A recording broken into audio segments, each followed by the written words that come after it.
Melbourne United send a message with double takedown of NZ Breakers. Melbourne United send a message with double takedown of NZ Breakers. If this was an Australian NBL semi-final preview, then heaven help the Breakers. Melbourne United didn't so much as shrug the monkey off their back, as obliterate the simian courtesy of back-to-back victories over the Breakers in round 18, punctuated by a statement 182 win at Spark Arena on Sunday that was their first ever in Auckland since joining the league in 2014-15. That seals the minor premiership and top playoff seeding for Dean Vickerman's side, who are now 19-7 and cannot be headed. At 15-11, the Breakers would need everything to go their way in the final round to clinch second spot and home advantage for the semis. What looks more likely is they will drop back into the fourth spot and meet Melbourne in a semi-final series that would have ominous overtones given the events of the weekend. The Breakers had won 10 of their previous 11 over the men from Victoria prior to this weekend, but that hoodoo has now well and truly been buried.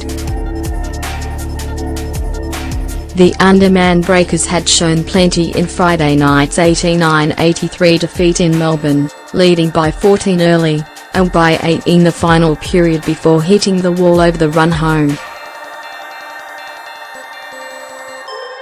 But Sunday was a major step backwards, even with Kirk Penny again sitting out with that tight calf. The Breakers, after a bright start, imploded badly in the second and third quarters when their offense went into Brick City mode. They made just 11 of 31 shots. After trailing 41-46 at halftime, and 58-73 at the end of 3, they finally started to make some shots in the final quarter, but still ended with their biggest defeat of the season, and a lot to think about. Edgar Souza was the lone bright light for the home side, leading all scorers with a game-high 25 points on 9 of 12 shooting, adding 9 assists and 4 boards.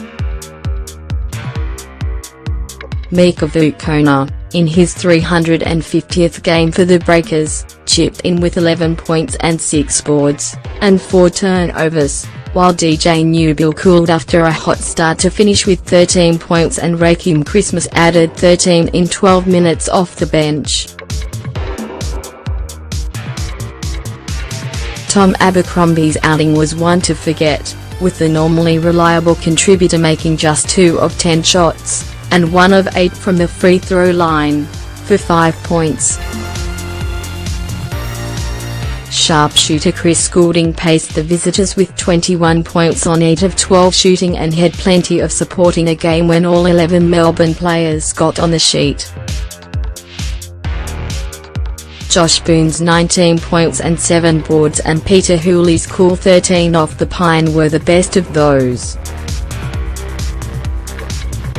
Vukona said it was a frustrating way not just to mark his milestone game, but come out and play in front of a crowd of over 5,000. You don't want to go out like that in any game.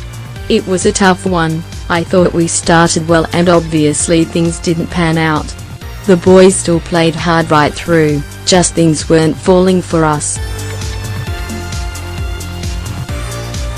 Coach Paul Hearn felt his team paid a price for letting the visitors back into the game in the second period. For them to walk into that locker room, at halftime, up 5, having missed however many free throws and some good looks, and that shifts the mental edge you can either have or drop. I thought the effort was there, our guys tried hard, it just wasn't all night. Former Breakers coach Vickerman was rapt to complete an unprecedented sweep over his old club. Our mindset was to try and treat it as a little final series for us because we don't have the playoff experience of New Zealand.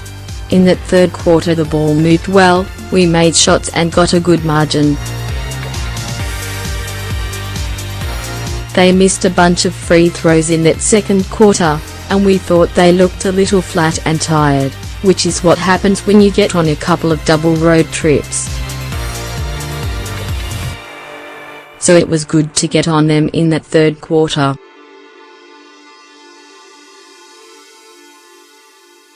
The Breakers had started well enough, leading 30-25 at the end of a crisp opening period, with Newbill's hot early shooting. He made his first 3 triples of the spell, spearheading a solid offensive effort. Their home side had 8 assists on their 11 field goals, shot at an efficient 57% clip overall and made half of their 6 attempts from beyond the arc. Then it all came unstuck rather badly as an horrific display of free throw shooting marred an ugly second quarter for the Breakers that saw them score just 11 points and allow Melbourne, having their own issues at the offensive end, to edge out to a 46-41 half-time lead. The Breakers' offense ground to a messy halt. They made just 4 of 15 shots for the quarter and their free throw shooting was even worse as they converted just 2 of 12 attempts from the charity stripe. The normally reliable Tom Abercrombie, in particular, had a first half to forget, going 1 of 6 from the floor and 1 of 8 from the line. Souza paced the Breakers with 10 first-half points on 3 of 6 shooting, with Newbill chipping in with 9.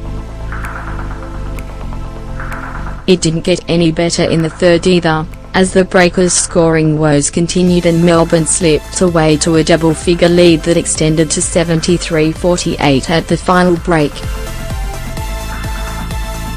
From there it was all about damage or imitation for a Breakers side who shot just 43% from the floor, 27 from deep and a pitiful 46 from the line. Melbourne United 100, Chris Schooling 21, Josh Boone 19, Peter Hooley 12, David Barlow 11, Breakers 82, Edgar Souza 25, DJ Newbill 13, Raheem Christmas 13, Mika Vukona 11, 1Q, 25-30, height, 46-41, 3Q, 73-58.